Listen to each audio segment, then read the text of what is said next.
பார்த்தீங்கன்னா வெள்ளை சோறு எல்லாமே அம்மா வீட்டிலேருந்து வந்துடுச்சு ஃப்ரெண்ட்ஸ். இங்கே வந்து ஒரு 50 கிலோமீட்டர் தூரத்தில் இருக்குது, ஆனாலும் எங்களுக்கு வந்துடுச்சு. மீன் இது பேர் என்ன மீன் தெரியல, பட் ரொம்ப சூப்பராக இருக்குது. அப்புறம் ரசம்.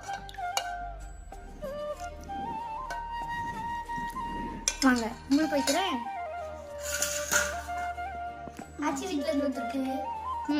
இது மீன் ரசம் ஊற்றிக்க குட்டி, வா.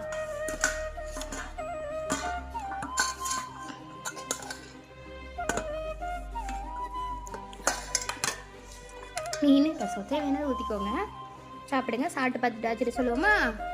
பாய் சொல்லுங்க. சாப்பிட போகிறோம் ஃப்ரெண்ட்ஸ், பாய். சாப்பிடுப்பா. சாஃப்டா இருக்கும், அது தொட்டு பாருங்க.